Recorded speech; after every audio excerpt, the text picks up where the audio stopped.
జగన్ గారు అభివృద్ధి ఏం చేయలేదు, కేవలం జగన్ గారు అభివృద్ధి చేయలేదని ఎవరు చెప్పారండి? అదే చెప్పాను కదా, తెలియనోళ్ళు, తెలుసుకోలేనోళ్ళు, ఇంకా అంధకారంలో ఉన్నోళ్ళు మరి ఏమనాలో తెలియట్లేదు. ఏదన్నా అంటే మళ్ళీ అన్నారు కదా ఇలా మీరని చెప్పేసి నా మీద ట్రోల్స్ వేశారు. ఉన్న వాస్తవం నేను తెలుసుకున్నాను కాబట్టి నేను మాట్లాడగలుగుతున్నా. గతంలో కూడా జగన్మోహన్ రెడ్డి గారి ప్రభుత్వంలో కొన్ని లోపాలు జరిగాయి, కొన్ని తప్పిదాలు ఉన్నాయి. ఎవడు కూడా పుట్టగానే పెద్ద మనిషి అంటే పరిగెత్తడు. ఏది కూడా ఆయన ఈ ఫస్ట్ టైం సీఎం అయ్యాడు. ఆ సీఎం అయినప్పుడు 2 సంవత్సరాలు కరోనాకే పోయింది.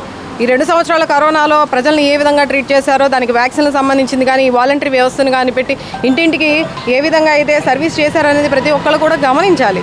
అంతేకాకుండా చాలా అభివృద్ధి చేశారు, ఏం చేయలేదంటారు. అతి తక్కువ కాల వ్యవధిలోనే అంటే ఫస్ట్ టైం సీఎం అయ్యి చిన్న వయసులోనే ఆ మాత్రం చేశారంటే అభినందించాలి తప్ప ఇంకా అంటే ఎక్కడ ప్రజల అభిమానం ఉంటుంది, మళ్ళీ ఎక్కడ సీఎం అయిపోతారని చెప్పేసి ఎంతసేపటికి వాళ్ళని నెగిటివ్గా చూపించి వీళ్ళకి పాజిటివ్గా అంటే వీళ్ళకి సంబంధించి వీళ్ళు హైప్ అయ్యేలాగా చూసుకుంటున్నారే తప్ప కానీ కొంతమంది ప్రజల్లో ఆంధ్ర రాష్ట్రంలో ఉండేటువంటి 5 కోట్ల మంది కాకుండా మన తెలంగాణలో ఉన్న 4 కోట్ల మంది కానీ ప్రతి ఒక్కరు కూడా చాలా వరకు తెలుసు జగన్ గారు ఏం చేశారనేది. దేశవ్యాప్తంగా కూడా ఆయన్ని చాలామంది పొగిడిన వాళ్ళు కూడా ఉన్నారు. ఎందుకంటే అతి తక్కువ కాల వ్యవధిలోనే 17 మెడికల్ కాలేజెస్ని తీసుకొస్తున్నారు. 4 పోర్ట్లు అంటే 4 పోర్టులను తీసుకొచ్చారు. రామాయపట్నం కానీ, మూలపేట కానీ, మచిలీపట్నం కానీ, కాకినాడ కానీ 4 పోర్టులు తీసుకొచ్చారు. 10 షిప్పింగ్ హార్బర్స్. ఇవన్నీ కూడా మరి అభివృద్ధి కాదంటే ఏం చెప్పాలి? శ్రీకాకుళం జిల్లాలో వచ్చేసి మనకి ఉద్దానం అది వాటర్ ప్రాజెక్ట్ని కంప్లీట్ చేశారు. అంతమందికి అది ఎప్పటి నుంచో పీడించేటటువంటి సమస్య. ఏ అధికారులు దాన్ని కంప్లీట్ చేశారండి? దాని సమస్యను ఎవరు పట్టించుకున్నారు? కిడ్నీ పేషెంట్లకి స్వచ్ఛమైనటువంటి మంచినీరుని కల్పించి అక్కడ ఉన్నటువంటి ఇబ్బందిని తొలగించే విధంగా మల్టీ స్పెషాలిటీ హాస్పిటల్ని నిర్మించి కానీ ఇవన్నీ ఎవరు చేశారు? ఇవన్నీ అభివృద్ధి కాదా? గ్రామ సచివాలయాలు ప్రతి ఒక్కరికి కూడా అందుబాటులో ప్రతి సమస్య ఏదున్నా సరే దగ్గరలోకి వెళ్ళి వాళ్ళు క్లియర్ చేసుకునే విధంగా అందుబాటులోకి తీసుకొచ్చారు. 10 లక్షలకు పైగా గ్రామ సచివాలయాలు కానీ, రైతు భరోసా కేంద్రాలు కానీ.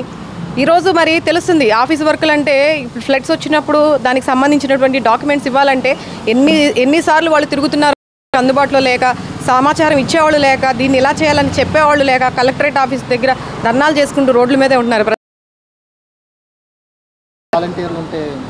ఈ సమయంలో వాలంటీర్లు ఈ సమయంలోనే కాదండి, వాళ్ళు మొన్న మాకు అనిపించింది వరద అంటే ఫ్లడ్స్ వచ్చినప్పుడు వాళ్ళు కనుక సహాయ సహకారాలు ఇంటింటికి అంటే 50 ఇళ్ళకి కలిపి ఒక వాలంటరీ ఉన్నప్పుడు వాళ్ళ స్థితిగతులు ఏంటి, వాళ్ళ ఇంట్లో పెద్దవాళ్ళు ఎంతమంది ఉన్నారు, పిల్లలు ఎంతమంది ఉన్నారు, పేషెంట్లు ఎంతమంది ఉన్నారు, పరిస్థితి ఏంటి, వాళ్ళకి ఏం అందించాలనే ఉద్దేశం వాళ్ళకి అంత క్లియర్గా డేటా ఉంటుంది కాబట్టి వాళ్ళు వెళ్ళి వాళ్ళకి అందుబాటులో ఉండి వాళ్ళకి కావాల్సినవన్నీ కూడా చూసుకునేవాళ్ళు. ఆ లోటు అయితే ఆ రోజు చాలామంది నోట్లో నుంచి కూడా నేను విన్నాను. వాలంటరీ వ్యవస్థ ఉండుంటే ఈరోజు మాకు ఈ పరిస్థితి ఉండేది కాదు. ఆ వరదలో చిక్కుకున్న వాళ్ళు పడవల్లో వెళ్ళాలన్నా కూడా ఈరోజు పట్టించుకోలేని పరిస్థితి అక్కడ. మరి ఆ వాలంటరీ వ్యవస్థ ఉండి ఖచ్చితంగా వాళ్ళకి మంచి జరిగేది. మీ ప్రభుత్వం వచ్చే ముందు ఎన్నికల్లో ఏం చెప్పారు? 5,000 ఇచ్చే వాలంటరీకి జీతాన్ని 10,000 రెట్టింపు చేస్తాము, మీరు ఎవరు వెళ్ళొద్దని చెప్పేసి కొన్ని వీడియోస్ ఉంటాయి, మీరే చూడండి. నిమ్మల రామానాయుడు గారు కానీ ఆయన ఇచ్చేటటువంటి వాగ్దానాలు ఒకసారి చూడండి. ఆయన ఏ విధంగా వాగ్దానాలు ఇచ్చారని చెప్పేసి, అమ్మ మీరు మానేయొద్దు, మేము 10,000 చేస్తాం, మేము మాట తప్పం, నేను మీకు హామీ అని చెప్పేసి చాలా స్ట్రాంగ్గా చెప్పారు. మరి ప్రజలు ఖచ్చితంగా నమ్ముతారు కదండి, నాయకులు అలా మాట ఇచ్చినప్పుడు నమ్ముతారు కదా.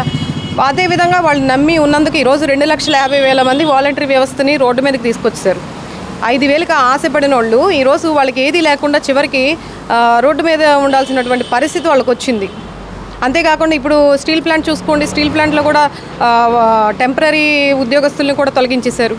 4,000 మందికి పైగా వాళ్ళు కూడా నిరాశ్రయులయ్యారు, నిరుద్యోగులయ్యారు. ఈరోజు ఈయన అభివృద్ధి అంటున్నారు, విజనరీ లీడర్ అంటున్నారు. అంటే ఇప్పుడు మద్యం షాపులు కూడా అవి కూడా తీసుకోండి ఎగ్జాంపుల్, 15,000 మందికి పైగా ఇప్పుడు నిరుద్యోగులు అయ్యారు. ప్రభుత్వ లిక్కర్ షాపుల్లో పనిచేసే 15,000 మంది. మరి వాళ్ళందరికీ ఇప్పుడు ఏం సమాధానం చెప్తారు?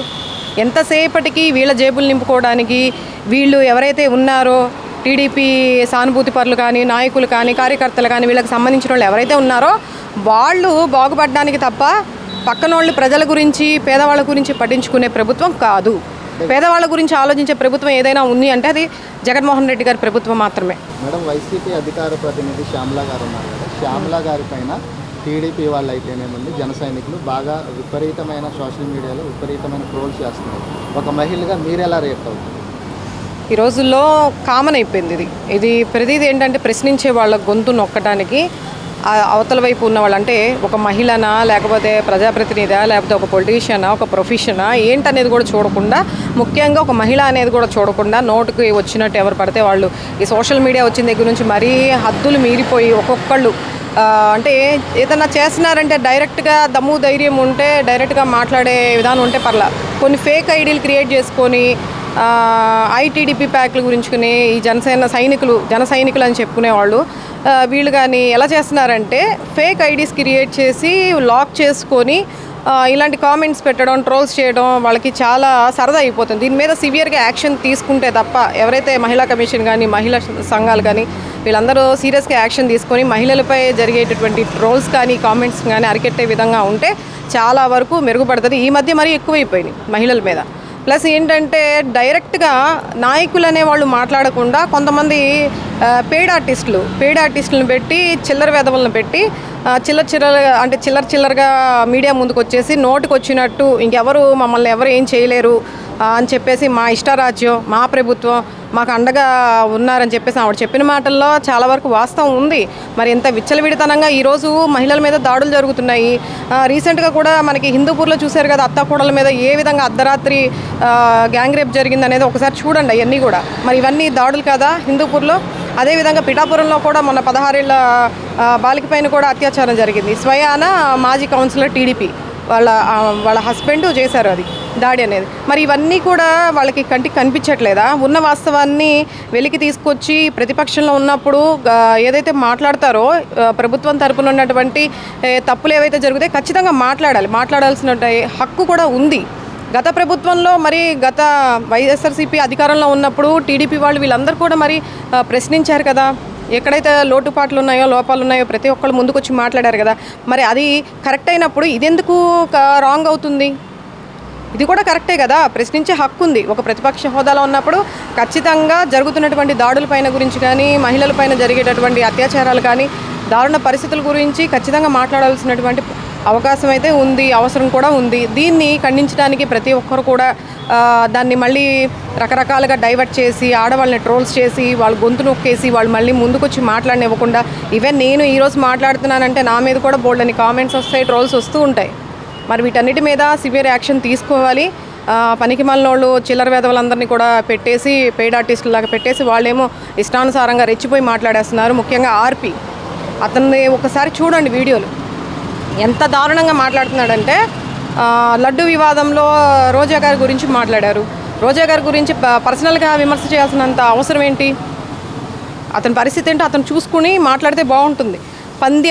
పంది కొవ్వు నువ్వే పందివి నీ కొవ్వే కలిపారు లడ్డూలు అని చెప్పేసి మాట్లాడుతున్నాడు.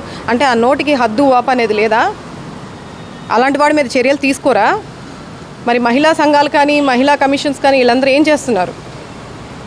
అదేవిధంగా శ్యామలా గారు మాట్లాడితే చిల్లర శ్యామల అని చెప్పేసి టైటిల్ పెట్టి మరి ఏ గొంతులో జరిగింది, ఎక్కడ జరిగింది అత్యాచారాలు, నీకు ఆడపిల్లలు ఉన్నారు కదా, ఏ రోడ్లో జరిగిందిటా చూపిద్దురా అని చెప్పేసి అంత వల్గర్గా మాట్లాడేవాడిని ఏ విధంగా ఎంకరేజ్ చేస్తున్నారు ఈ కూటమి ప్రభుత్వం?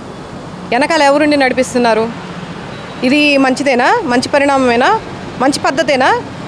గతంలో వైఎస్ఆర్సీపీ పార్టీ ఉన్నప్పుడు వల్గర్గా మాట్లాడారు కొంతమంది నాయకులు, మాట్లాడే ధోరణి బాలేదు, మంచిది కాదని చెప్పేసి విమర్శ చేసినటువంటి ప్రజలు మరి వీటన్నిటిని ఏ విధంగా స్వీకరిస్తున్నారు? ఈరోజు మహిళల మీద ఈ విధంగా మాట్లాడి అంత స్ట్రాంగ్గా మీడియా ముందు కూర్చొని మరి మీడియా వాళ్ళు పిలిచి మరి ఈ విధంగా మాట్లాడమని చెప్పేసి ఎంకరేజ్ చేస్తూ ఉంటే దీన్ని ఖండించకుండా ఎందుకుంటున్నారు?